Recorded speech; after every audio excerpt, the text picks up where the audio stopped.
Hello everyone, my name is Satish Kumar and welcome to the channel MCQ Mantra. जैसा कि हम सभी लोग जान चुके हैं कि एस्टेट का नोटिफिकेशन आ चुका है। एस्टेट का नोटिफिकेशन आ चुका है और इसका जो एग्जाम है वो मात्र 1 महीने के अंदर ही हो जाएगा। तो अब थोरली नोट्स पढ़ना पॉसिबल नहीं है। तो ये वीडियो उनके लिए है जिनका काफ़ी बेसिक नॉलेज है और या तो उससे भी कम है।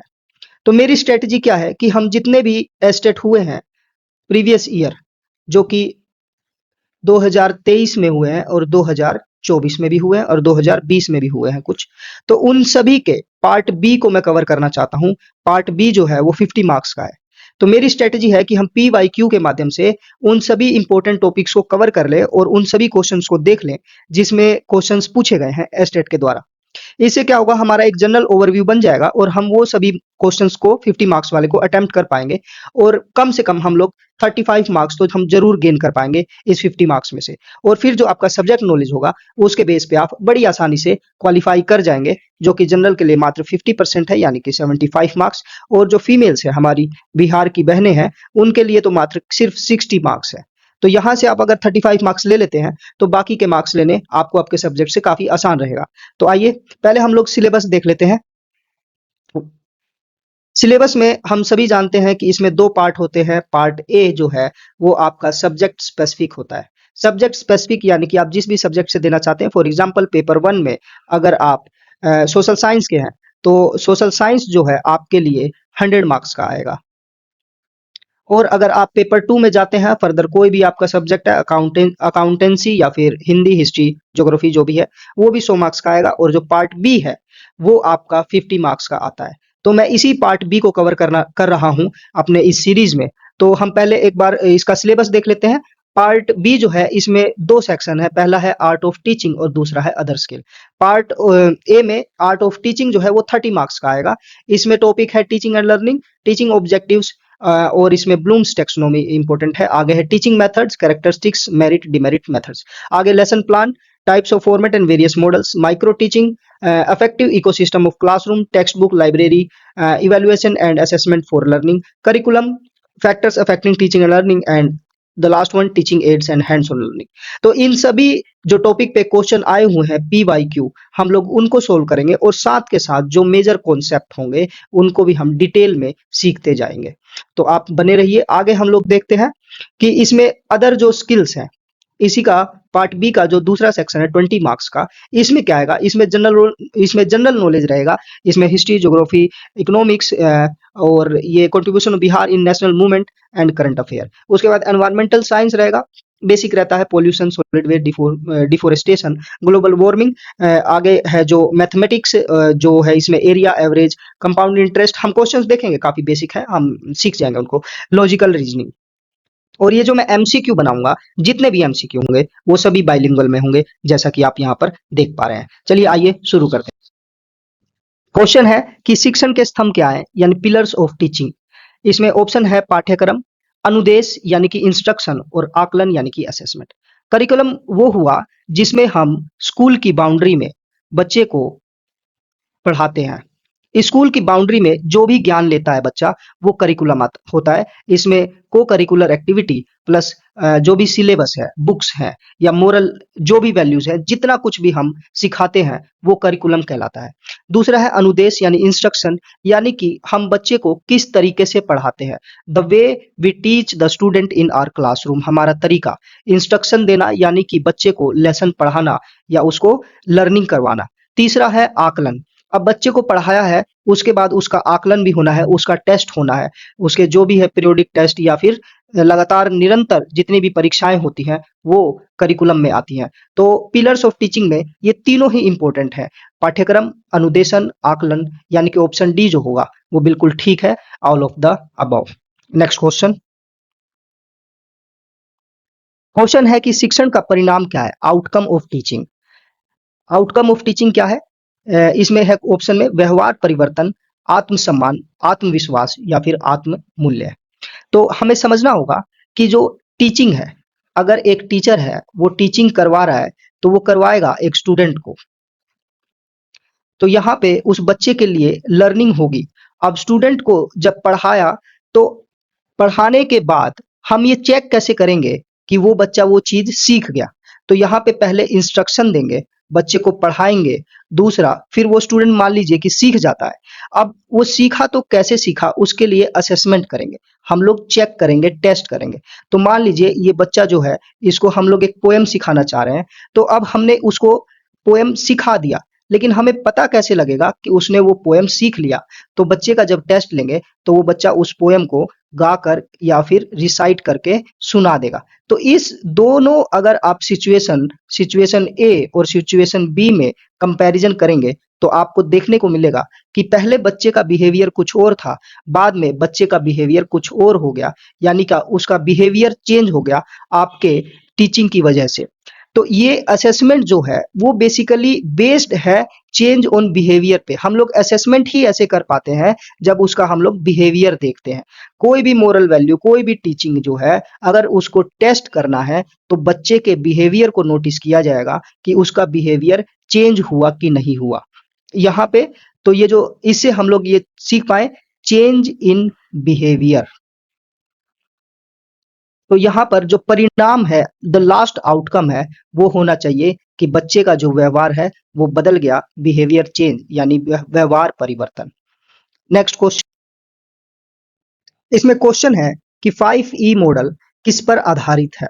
यहाँ पर 5E का मतलब है 5E, और हर एक E से एक वर्ड बनाया गया है, जैसे कि इलेबोरेट, एंगेज यानी जुड़ाव, एक्सप्लोर यानी खोजबीन, एक्सप्लेन यानी समझाना, और इवेलुएट यानी कि आकलन। तो ये सभी जो बातें हैं, ये सभी जो ई है, एक स्टूडेंट के कॉन्टेक्स्ट में कही गई है या फिर एक लर्नर के कॉन्टेक्स्ट में कही गई है। जब भी लर्नर सीखता है तो सबसे पहले वो एंगेज होता है। फॉर एग्जाम्पल, आप कोई भी टॉपिक पढ़ा रहे हैं, तो बच्चा जब तक एंगेज नहीं होगा, आपके पढ़ाने की शैली से वो जुड़ेगा नहीं, तब तक उसके सीखने का प्रक्रिया स्टार्ट नहीं होगा। यानी सबसे पहले वो एंगेज होता है उस टॉपिक से, टीचर से, पढ़ाने के तरीके से। उसके बाद जब वो सीख लेता है तो उसी टॉपिक को वो एक्सप्लोर करता है, यानी खुद से ही वो उसकी खोजबीन करता है। फिर आगे उसी एक्सप्लोरेशन को आगे बढ़ाते हुए जब वो थोड़ा सा समझ जाता है, तो वो उसी बात को एक्सप्लेन कर पाता है। एक्सप्लेनेशन के बाद वो और अपनी लर्निंग को आगे बढ़ाते हुए उसको विस्तार करता है, यानी इलेबोरेट करता है। लास्ट जो स्टेप वो करता है वो है इवेलुएट का, यानी कि उसने इतने जो स्टेप में कोई टॉपिक सीखा और इलेबोरेट किया, उसका वो आकलन कर पाता है कि मैंने जो ये सीखा वो सही सीखा या फिर उसमें कुछ मॉडिफिकेशन की जरूरत है। यहाँ पे आप नोटिस कर पा रहे हैं कि एक बच्चा जो है ये 5E में स्वयं ही भागीदारी ले रहा है, ना कि कोई दूसरा टीचर इसमें भागीदारी ले रहा है। तो ये ऐसी अप्रोच को जिसमें कि बच्चा स्वयं से कुछ खोजबीन करता है या सीखता है, उसको हम कंस्ट्रक्टिविज्म या फिर कंस्ट्रक्टिविस्ट अप्रोच बोलते हैं। हिंदी में इसे रचनावादी अप्रोच बोला जाएगा, रचनावादी सिद्धांत, जिसमें बच्चा स्वयं से एक्सप्लोर करता है, रचना करता है, अपने ज्ञान की रचना स्वयं करता है। तो इस तरीके से हम लोग इसका आंसर दे पाएंगे कि 5E मॉडल जो है वो रचनावाद के सिद्धांत यानी कि कंस्ट्रक्टिविज्म की थ्योरी पर बेस्ड है। जो लर्निंग होगी वो कंस्ट्रक्टिविज्म की थ्योरी के अनुसार यानी रचनावाद के सिद्धांत पर होगी। आप लोगों को ये 5E याद रखना काफी जरूरी है, हो सकता है एग्जाम में इसको दूसरे तरीके से पूछा जा सके। नेक्स्ट क्वेश्चन, क्वेश्चन है कि विद्यालय में लक्ष्य और उद्देश्य का क्या महत्व है? Importance of goals and objectives. अब किसी भी स्कूल में हम कोई गोल बनाते हैं या फिर ऑब्जेक्टिव बनाते हैं, तो हमारा ऑब्जेक्टिव या फिर वो पूरे टीचिंग स्ट्रक्चर का, स्कूल स्ट्रक्चर का गोल या ऑब्जेक्टिव होना चाहिए कि हम बच्चे को कैसे सिखाएं। तो हम गोल बनाते हैं, छोटे छोटे ऑब्जेक्टिव बनाते हैं कि बच्चा पर वीक, पर डे कैसे सीख सकेगा। उसके लिए हम लोग प्लानिंग करते हैं, और वो वही प्लानिंग हमारी विषय वस्तु की प्लानिंग कहलाती है। फॉर एग्जाम्पल, आप बनाते होंगे, TLM बनाएंगे, लेसन प्लान बनाएंगे, या फिर कोई भी चीज अपने आप को प्रिपेयर करेंगे, तो वो आप बच्चे को पढ़ाने के लिए जो विषय वस्तु है उसी को तैयार कर रहे होते हैं। तो यहाँ पर गोल और ऑब्जेक्टिव किससे रिलेटेड हो जाएगा? विषय वस्तु की पहचान के लिए, for identifying the subject matter. यहाँ पर शिक्षक के कार्यों की पहचान के लिए कुछ नहीं है, प्रधानाध्यापक के कार्यों के पहचान के लिए भी कुछ नहीं है।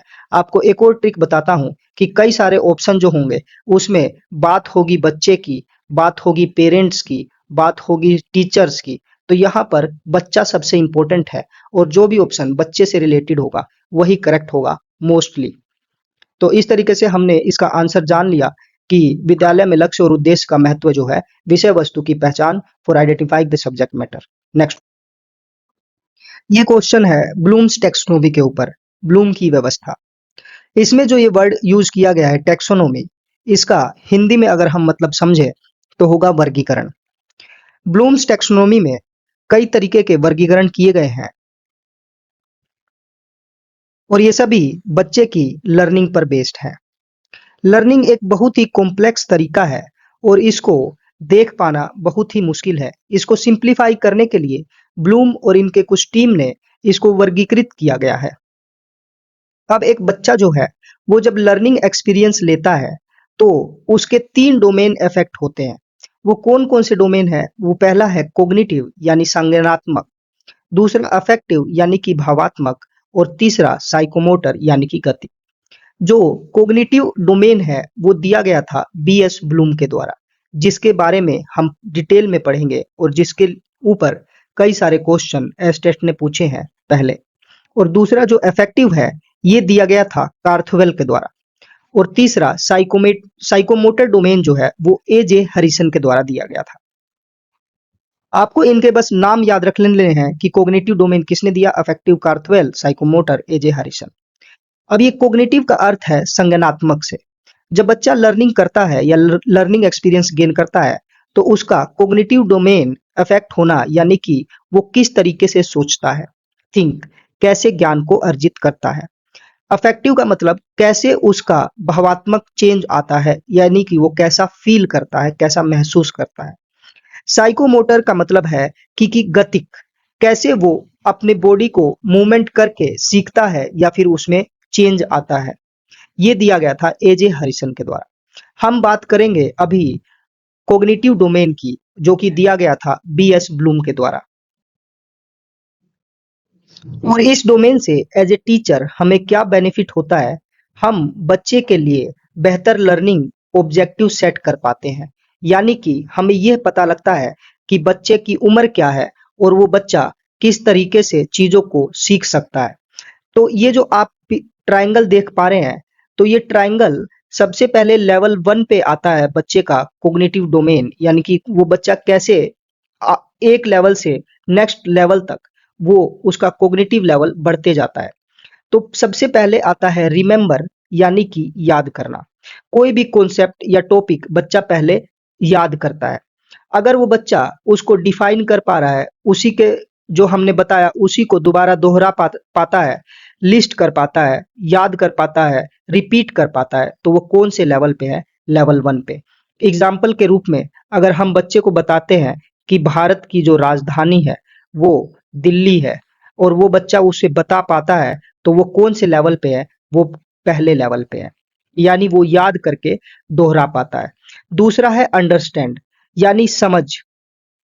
इसमें बच्चा क्लासिफाई कर सकता है, डिस्क्राइब कर सकता है, डिस्कस कर सकता है, एक्सप्लेन कर सकता है, आइडेंटिफाई कर सकता है, लोकेट कर सकता है, रिकॉग्नाइज, रिपोर्ट, सेलेक्ट और ट्रांसलेट।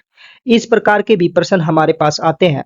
तो प्रीवियस ईयर क्वेश्चन जो रहेगा उसमें से आपको एक एग्जाम्पल देगा कि बच्चा ऐसा कर पा रहा है तो वो कौन से लेवल पे है, तो वो अंडरस्टैंडिंग लेवल पे है, रिमेंबर लेवल पे है।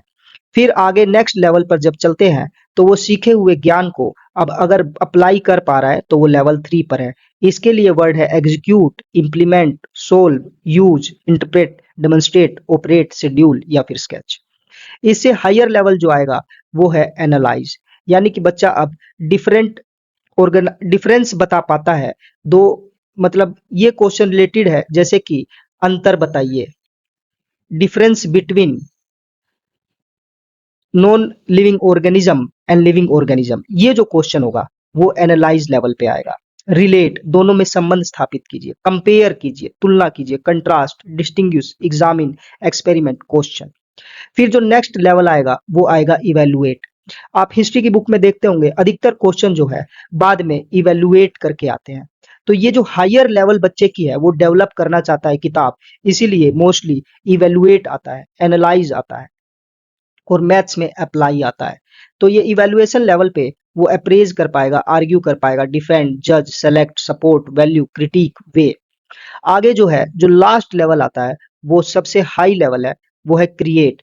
अब जो बच्चा जो है वो सीखे हुए ज्ञान से कुछ नया डिजाइन कर दे, असेंबल कर दे, कंस्ट्रक्ट कर दे, डेवलप कर दे, फॉर्मुलेट कर दे। ये सभी जो है ये हमने जो लेवल देखे वो धीरे धीरे डेवलप होते हैं एक बच्चे में। आपने क्वेश्चन सुना होगा, दिल्ली वगैरह में चलते हैं HOTS question. Higher order thinking skill develop करने के लिए होट्स क्वेश्चन को डेवलप किया जाता है और वो इसी पर बेस्ड है। तो एज ए टीचर अगर हमें बीएस ब्लूम का टेक्सोनोमी पता है तो हम लोग बच्चे के लेवल को जानकर उसके नेक्स्ट लेवल तक उसको पहुंचा सकते हैं और जो एक्सट्रीम लेवल है क्रिएट तक भी जा सकते हैं। इसके लिए हिंदी के कुछ वर्ड हैं जैसे याद, समझना, लागू, विश्लेषण, मूल्यांकन और सृजन। आगे चलकर हम क्वेश्चंस भी देखेंगे और इससे आप लोगों को और बेहतर याद हो पाएगा। ये काफी इंपॉर्टेंट टॉपिक है तो इसको एक बार फिर से मैं दोहराना चाहूंगा। टेक्सोनोमी जो है उसका हिंदी में शब्द है वर्गीकरण। ये लर्निंग जो होती है बच्चे की उसी को और बेहतर तरीके से ऑब्जर्व किया गया और ये सब आगे कैटेगराइज किया गया। एक बच्चा जो लर्निंग एक्सपीरियंस गेन करता है उसके 3 डोमेन इफेक्ट होते हैं, कॉग्निटिव, अफेक्टिव, साइकोमोटर। कॉग्निटिव संज्ञानात्मक, भावात्मक, अफेक्टिव, गतिक, साइकोमोटर। कॉग्निटिव वाला जो थ्योरी दिया गया वो बीएस ब्लूम के द्वारा, अफेक्टिव कार्थवेल, साइकोमोटर एजे हरिसन के द्वारा। इसमें बच्चा कैसे सोचता है, इसमें कैसा फील करता है और वो कैसे एक्ट करता है। मेन जो टॉपिक है हमारा बीएस ब्लूम का कॉग्निटिव वाला है। इसी को हमें देखते हुए हमने कितने लेवल देखे, 6 लेवल हैं, जिसमें सबसे पहले रिमेंबर, अंडरस्टैंड, फिर अप्लाई, एनालाइज, इवेल्युएट और क्रिएट। इसको 2-3 बार आप देखिएगा तो आपको बेहतर तरीके से याद होगा। इसमें आपको क्या बात याद रखनी होगी कि ये जो लेवल कितने हैं, ये 6 लेवल हैं और हर एक लेवल पे कौन सा आता है इसको आपको नीचे से ऊपर के लेवल पे याद रखना होगा और कौन से लेवल पे बच्चे से क्या-क्या उम्मीद की जाती है। आपको ये जो वर्ब की वैल्यू वर्ब दिए गए हैं, ये वर्ब भी आपको याद करना होगा, तभी आप इससे रिलेटेड क्वेश्चन सोल्व कर पाएंगे। अब इस क्वेश्चन में पूछ रहा है ब्लूम की व्यवस्था टेक्सोनोमी क्या है, तो ये है वर्गीकरण व्यवस्था है, क्लासिफिकेशन है। इसका हिंदी में मीनिंग ही वर्गीकरण है। नेक्स्ट क्वेश्चन है कि करके सीखो के प्रतिपादक कौन थे। लर्निंग बाय डूइंग किसके द्वारा दिया गया था, तो ये दिया गया था जॉन डीवी के द्वारा। फिर मोंटेसरी ने कौन सा दिया था, तो ये दिया था प्लेवे मेथड। फ्रोबेल के द्वारा दिया गया था किंडर गार्टन यानी कि केजी। हम लोग जो केजी नर्सरी बोलते हैं उसी में है ये केजी। मोंटेसरी हो गया प्लेवे मेथड, जॉन डीवी का है लर्निंग बाय डूइंग और फ्रोबेल का है किंडरगार्टन। नेक्स्ट क्वेश्चन, अगला प्रश्न है कि निगमन विधि की खामी क्या है, यानी कि डिडक्टिव मेथड। अब टीचिंग में 2 मेथड होते हैं, पहला है ये डिडक्टिव और दूसरा होता है इंडक्टिव। डिडक्टिव को निगमन विधि कहेंगे और इंडक्टिव को आगमन विधि कहेंगे। अब इस डिडक्टिव मेथड में सबसे पहले कई बार क्वेश्चन आता है कि जनरल से स्पेसिफिक यानी सामान्य से विशिष्ट वाली विधि कौन सी है, तो डिडक्टिव। तो ये जनरल से स्पेसिफिक कैसे मानी जाती है, तो जनरल का अर्थ है यहाँ पे एक जनरल फॉर्मूला या कहें कि कोई जनरल बात। इससे आप याद रखिए, जनरल फॉर्मूला यानी कि पहले बच्चे को कोई फॉर्मूला बता दिया जाता है, उसके बाद बच्चा उसको सोल्व करता है या कंक्लूजन निकालता है। जैसे इसमें हमने पहले ही बता दिया कि एक ट्रायंगल है और उस ट्रायंगल के तीनों कोनों का योग जो होगा वो 180 डिग्री होगा। ये बात बताकर हम उस बच्चे को प्रॉब्लम सोल्व करने के लिए दे देते हैं। इसी को हम कहेंगे डिडक्टिव मेथड। यानी कि यहाँ पर बच्चा पहले फॉर्मूला जान लेता है, याद कर लेता है या बता दिया जाता है और उसी के आधार पर वो प्रॉब्लम सोल्व करता है। इसी के उल्टा है इंडक्टिव मेथड। यहाँ पर बच्चे को पहले एक्सप्लोर करने का मौका दिया जाता है। बच्चा पहले एक ट्रायंगल बनाता है और उसके तीनों कोण का जोड़ निकालता है तो वो 180 आता है। फिर एक और ट्रायंगल अपने मन से बनाता है, उसका भी 180 आता है और तीसरा ट्रायंगल बनाएगा, उसका भी 180 आएगा। तो इन सभी स्पेसिफिक जानकारी से एक वो जनरल कंक्लूजन निकालेगा कि तीनों जब ट्रायंगल होगा तो उसके तीनों कोनों का योग हमेशा 180 डिग्री ही आएगा। तो आप इसमें देख पा रहे हैं कि बच्चे को एक्सप्लोर करने के लिए मौका इस इंडक्टिव मेथड में दिया जा रहा है, ना कि इस डिडक्टिव मेथड में। डिडक्टिव मेथड में उसको एक फॉर्मूला याद कर लेना है और उसी के बेस पर उसको सोल्व करना है। तो इसी के आधार पर हम देखेंगे इस क्वेश्चन में क्या कहता है कि निगमन विधि की खामी के रूप में पहला ऑप्शन तार्किक क्षमता सुधारने में अनुपयुक्त यानी unsuitable for improving logical ability. बिल्कुल ठीक बात है, इसमें लॉजिक ज्यादा नहीं लग रहा है। दूसरा है रटने को बढ़ावा, जी इसमें फॉर्मूला उन्हें याद करना पड़ा, इसी को बढ़ावा मिल रहा है।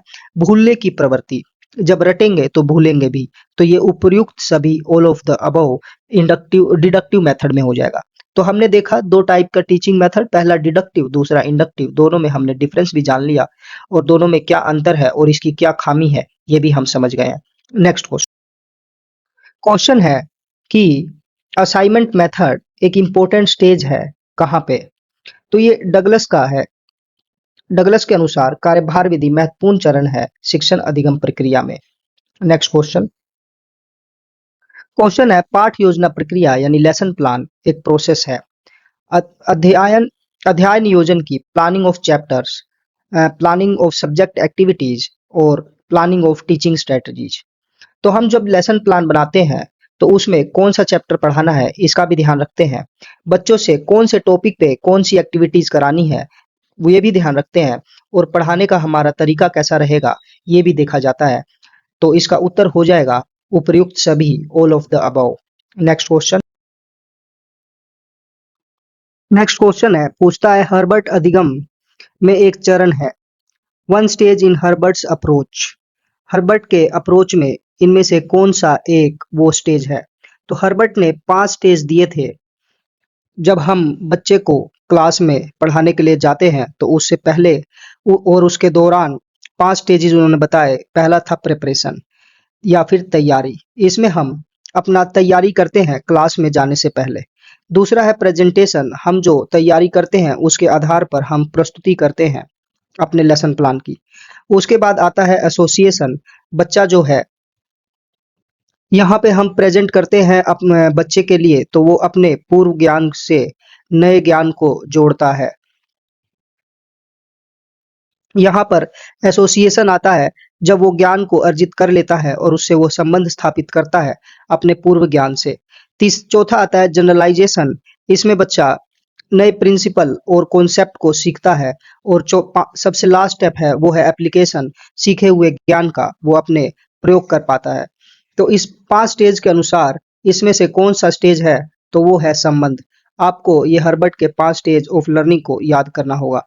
नेक्स्ट क्वेश्चन है माइक्रो टीचिंग किस पर आधारित है? तो माइक्रो टीचिंग होता क्या है? माइक्रो टीचिंग में हम लोग जब डीएलएड या फिर बीएड कर रहे होते हैं तो अपने ही क्लास के सहपाठी या दोस्तों को क्लासरूम बना के उनको पढ़ाते हैं। एक छोटे सेटअप को तैयार कर कर पढ़ाते हैं, उसी को माइक्रो टीचिंग कहते हैं। इसको डमी टीचिंग भी हम बोल सकते हैं अपनी आम भाषा में। और इसके फादर या जनक बोले जाते हैं प्रोफेसर एलन। इन्होंने 5 से 7 मिनट के टीचिंग का प्रावधान दिया था और इनके अनुसार क्लास साइज जो है मतलब कक्षा में बच्चे जो होंगे वो 10 से 12 होंगे। और ये बच्चे कौन होते हैं? जो डीएलएड या फिर बीएड के कोर्स में रहते हैं, हमारे ही सहपाठी, उन्हीं को स्टूडेंट बनाकर एक एक विद्यार्थी पढ़ाता है। इसमें सबसे इम्पोर्टेंट है एनसीईआरटी का सेटअप। एनसीईआरटी ने 5 स्टेज बताए और उसमें टोटल टाइम है 36 मिनट का। इसमें पहले पढ़ाना है टीच 6 मिनट का, उसके बाद प्रतिपुष्टि यानी फिर से टेस्ट होगा 6 मिनट का, और कुछ उसमें बदलाव करना है तो दोबारा से पुनः योजना करेंगे 12 मिनट का, फिर दोबारा से पढ़ाएंगे 6 मिनट, फिर दोबारा से टेस्ट लेंगे 6 मिनट, इन सब को जोड़ेंगे तो ये 36 मिनट का आता है। तो इसमें पूछता है कि ये किसके ऊपर आधारित है? शिक्षण सामग्री, शिक्षण विधि, शिक्षण कौशल, उपयुक्त सभी। तो ये सभी पढ़ाने के दौरान ये सभी कौशल यूज होंगे तो इसमें ऑप्शन होगा उपयुक्त सभी। नेक्स्ट क्वेश्चन है अनुदेशन से कौन से उद्देश्यों की प्राप्ति होगी? यानी इंस्ट्रक्शन देंगे तो कौन से ऑब्जेक्टिव की प्राप्ति होगी? यहाँ पे इंस्ट्रक्शन देने का मतलब है हम अपने लेसन को प्रेजेंट करेंगे बच्चों के समक्ष। यानी इंफॉर्मेशन को प्रेजेंट करना इंस्ट्रक्शन कहलाता है। तो इसमें जो है मेनली ज्ञानात्मक कॉग्निटिव उद्देश्य की प्राप्ति होगी, यानी कि हम सिर्फ बोल रहे होंगे और बच्चे जो हैं वो पैसिव तरीके से ज्ञान प्राप्त कर रहे होंगे। पैसिव तरीके से तो नहीं, परंतु हमारा जो इंस्ट्रक्शन का मीडियम होना चाहिए वो एक्टिव तरीके से रहना चाहिए। लेकिन इसमें मोस्टली क्लास में बच्चे कॉग्निटिव लेवल के उद्देश्यों की प्राप्ति होती है। Next question. क्वेश्चन है पुनर्बलन कौशल का उपयोग किया जाता है इनमें से किसके लिए? पुनर्बलन के लिए इंग्लिश में जो वर्ड यूज किया गया है वो है रीइंफोर्समेंट। रीइंफोर्समेंट का एकमात्र काम होता है लर्निंग को बढ़ाना, यानी अधिगम को बढ़ाना। आप में से कई सारे लोग रीइंफोर्समेंट और पनिशमेंट में कंफ्यूज हो सकते हैं, तो दोनों में हम लोग डिफरेंस देख लेते हैं। रीइंफोर्समेंट का काम है अधिगम को बढ़ाना किसी भी सिचुएशन में। रीइंफोर्समेंट दो टाइप के होते हैं, पॉजिटिव और दूसरा होता है नेगेटिव। पॉजिटिव का उदाहरण रहेगा कि मान लीजिए बच्चे को हम लोग शाबाशी देते हैं तो भी उसका लर्निंग है वो बढ़ जाएगा, वेरी गुड बोल देंगे तो बढ़ जाएगा, या फिर कुछ इनाम दे देंगे तो भी उसका लर्निंग इंक्रीज हो जाएगा। दूसरा नेगेटिव में क्या है, अगर मान लीजिए बच्चे को गर्मी लग रही है या फिर कमरे में अंधेरा है और इस अंधेरे को दूर कर दें तो भी लर्निंग बढ़ जाएगा और गर्मी को दूर कर दें तो भी लर्निंग बढ़ जाएगा। लेकिन पनिशमेंट में क्या है, पनिशमेंट भी पॉजिटिव होता है और पनिशमेंट भी नेगेटिव होता है। अगर बच्चे को मार पीट दें तो फिर वो पॉजिटिव पनिशमेंट होगा, और बच्चे से अगर उसका कोई सामान ले लें जो बहुत ही उसका प्रिय सामान है तो वो नेगेटिव पनिशमेंट होगा। यहाँ पे पनिशमेंट से क्या होता है, पनिशमेंट जो है बच्चे की अवधारणा को तोड़ने के लिए पनिशमेंट दिया जाता है।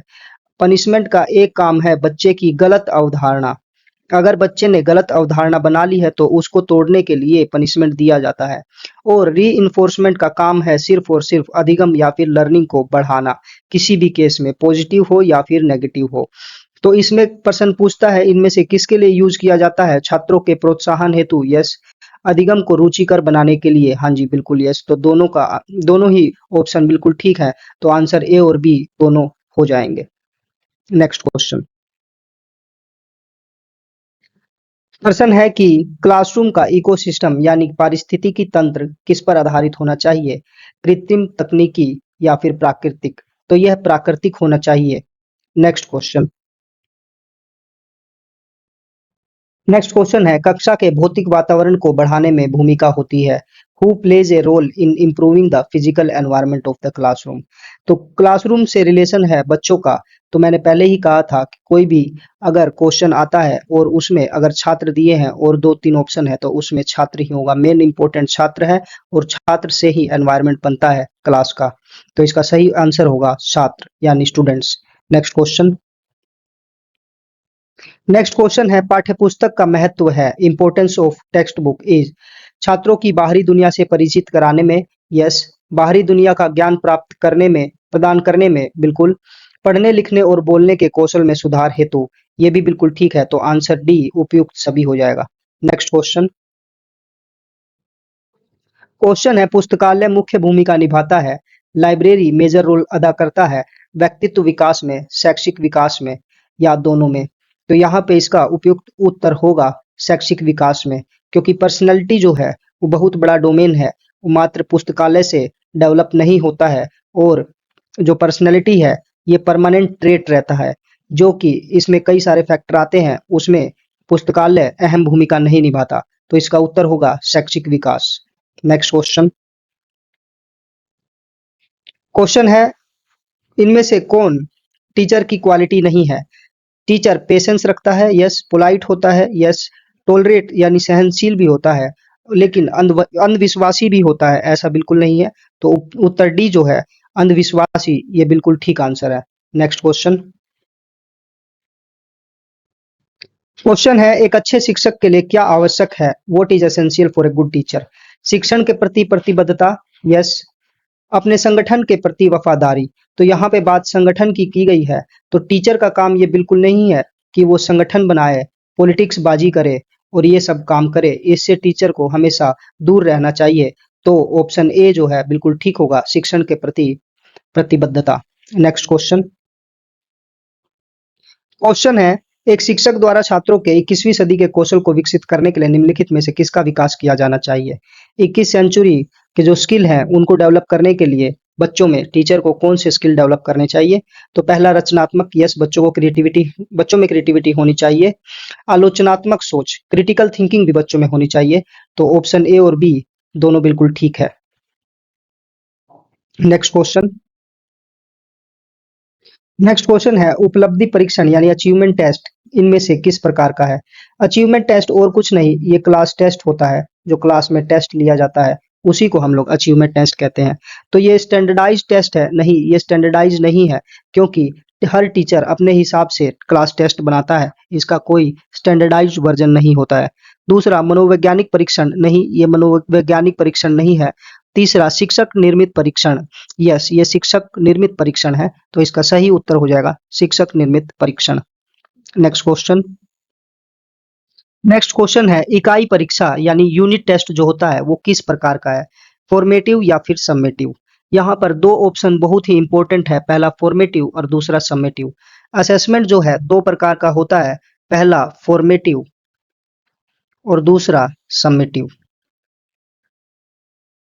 हम लोग जानते हैं कि असेसमेंट जो है वो CCE है, यानी कि कॉन्टिन्यूअस और कॉम्प्रिहेंसिव इवैल्यूएशन। कॉन्टिन्यूअस का मतलब है लगातार, सिर्फ एक बार नहीं, जब पढ़ाई शुरू हो साल के शुरुआत से लेके एंड तक उसका लगातार कॉन्टिन्यूसली इवैल्यूएशन होते रहना चाहिए। और कॉम्प्रिहेंसिव का मतलब है करिकुलर प्लस को करिकुलर एक्टिविटीज का भी इवैल्यूएशन होना चाहिए। तो फॉर्मेटिव इवैल्यूएशन का अर्थ है या फिर असेसमेंट का अर्थ है असेसमेंट फॉर लर्निंग, और असेसमेंट फॉर लर्निंग, और समेटिव का अर्थ होगा असेसमेंट ऑफ लर्निंग। ऑफ का अर्थ हुआ का और फोर का अर्थ हुआ लिए। तो यहाँ पर अधिगम के लिए मूल्यांकन और यहाँ पर अधिगम का मूल्यांकन। अधिगम के लिए मूल्यांकन जो होगा वो निरंतर चलता रहेगा, यानी पढ़ाते वक्त भी, पढ़ाने के बाद भी, और इसका उद्देश्य बच्चों को रैंकिंग करना नहीं है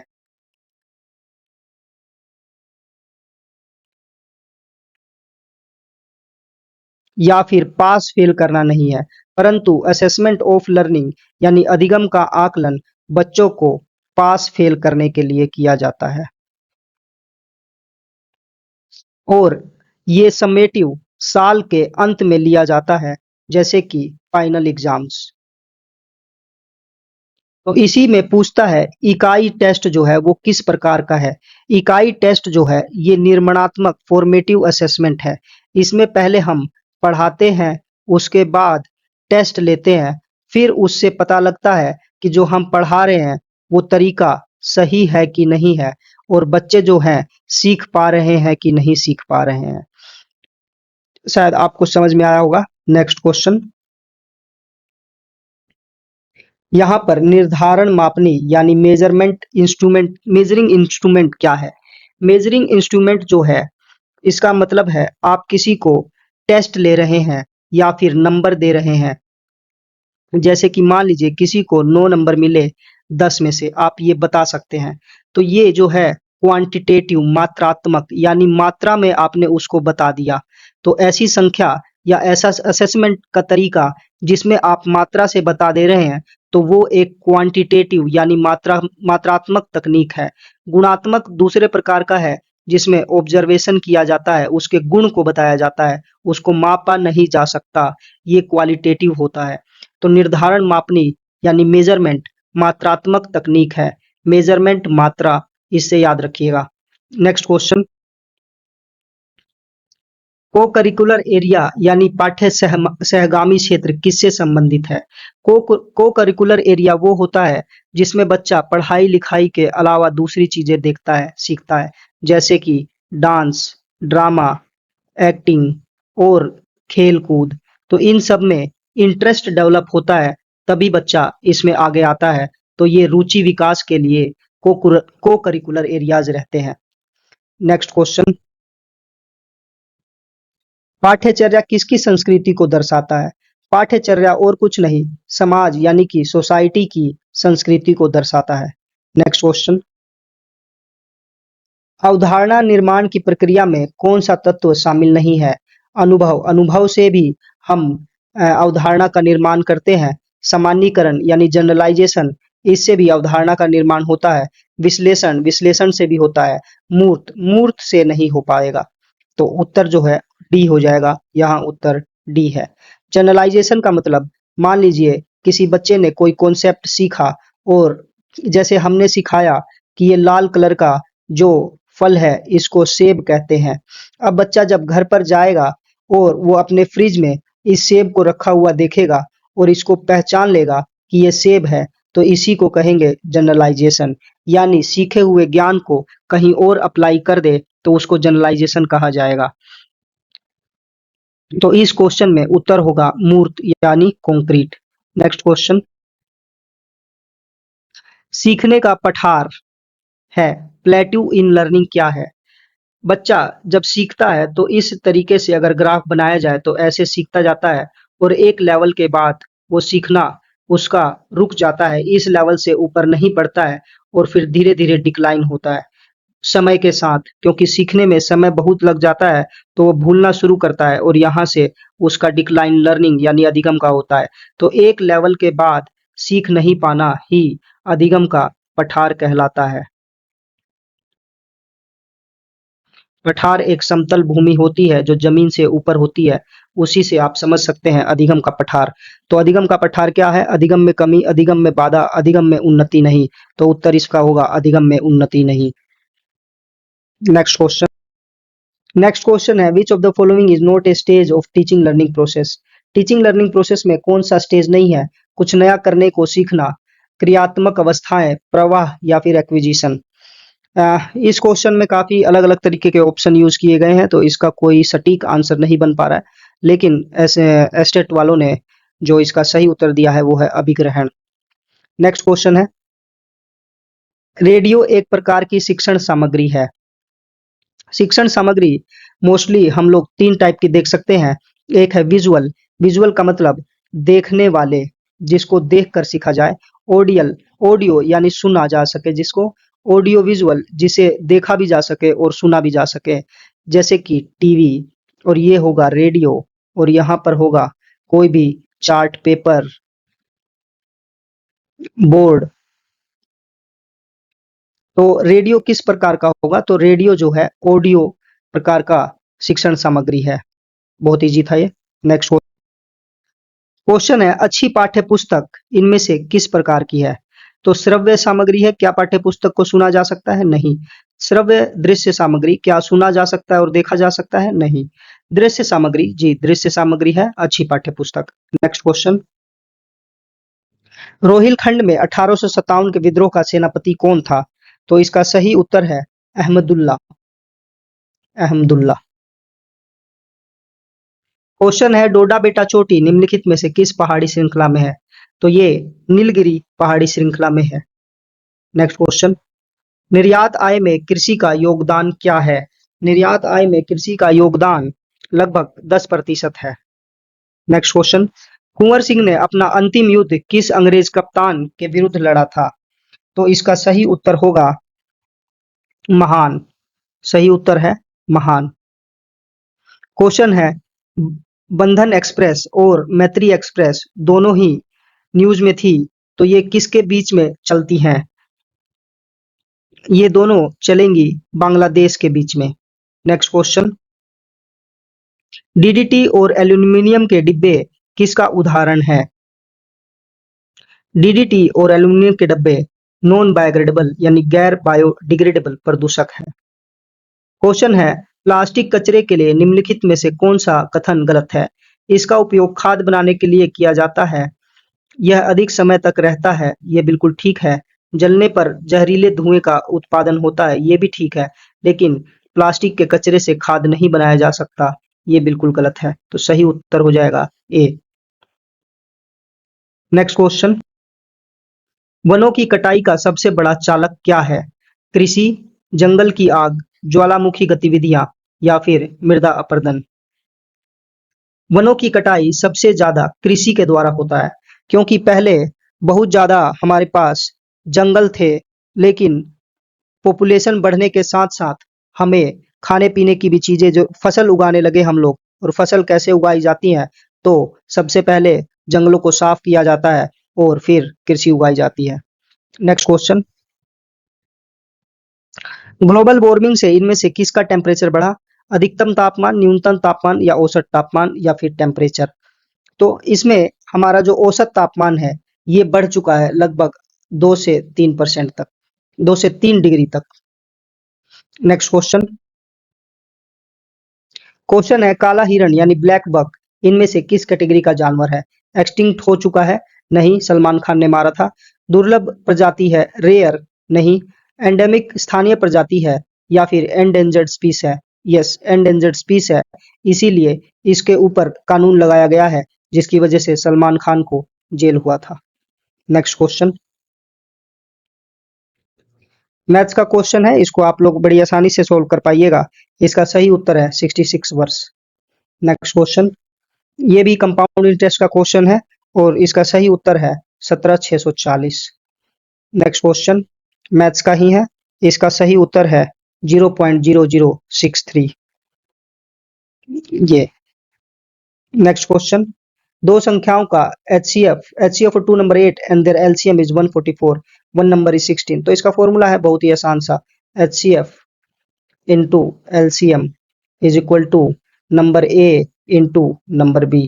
तो यहाँ पर हम लोग को HCF भी दिया हुआ है 8 इंटू में 144 is equal to 16 into B। तो इसको हम काटेंगे तो 8 दूनी 16 और 2 से ये आधा हो जाएगा 72, तो उत्तर है 72। नेक्स्ट क्वेश्चन, ये ट्रिग्नोमेट्री का क्वेश्चन है, तो इसमें एंगल वगैरह, हाइट वगैरह ये सब पूछ रहे हैं, तो आप लोग ये बेसिक साइन कोस इन सब की वैल्यू याद रखिएगा। ये सब क्वेश्चन पूछे जा रहे हैं और इसका आंसर है 15 मीटर। नेक्स्ट क्वेश्चन, रीजनिंग है, मूली, जड़, गुलाब क्या होगा? फूल होगा। नेक्स्ट क्वेश्चन, इनमें से वह सब चुने जो कि अलग है। टोपी, यस, पगड़ी, हेलमेट, आवरण, कवरिंग। तो इसका सही उत्तर होगा डी, आवरण। ये तीनों सिर पर पहनने वाली चीज है, ये ओढ़ने वाला चीज है। नेक्स्ट क्वेश्चन, नेक्स्ट सीरीज का क्वेश्चन है, तो ये कुछ इस तरीके से 8, 9, 10, 11। नेक्स्ट आएगा यहाँ पे, ये इससे नेक्स्ट हो जाएगा, तो यहाँ पे है 12, 13, 14, यहाँ आएगा 15। पहले 15 आएगा, 15 के बाद 12। नेक्स्ट क्वेश्चन, ये भी काफी इजी है। पंचुअल को इसमें लिखा गया है, तो लूना का क्या आंसर होगा? तो एल भी इसमें है, एल का है यहाँ पर 5। यू भी है, यू के लिए दिया गया है 7। एन भी है, एन के लिए दिया गया है 8। तो 5, 7, 8 इसमें है, ये उत्तर हो जाएगा। नेक्स्ट क्वेश्चन, ये ब्लड रिलेशन का क्वेश्चन है, तो इसका सही उत्तर हो जाएगा पिता। ये आप लोग सोल्व कर लीजिएगा। ये था आप लोगों का पेपर एस्टेट का प्रीवियस ईयर, जो कि साइंस का पेपर था, पेपर 1। इसका पार्ट बी 50 मार्क्स का हमने डिस्कस किया। अगर आप इसी तरीके से ये पूरा सीरीज देखते हैं तो आपको बड़ी आसानी से 50 आउट ऑफ 35, एटलीस्ट 35 तो बिल्कुल मिलेगा ही मिलेगा 50 में से। अभी आप लोगों के पास समय नहीं है कि आप बड़े बड़े कॉन्सेप्ट को याद कर लें। इससे अच्छा बेहतर तरीका है कि हम लोग प्रीवियस ईयर के आधार पर उन कॉन्सेप्ट को कंठस्थ कर लें जो कि बार बार आ रहा है। तो फिर मिलते हैं नेक्स्ट वीडियो में नेक्स्ट पेपर के साथ। Good bye.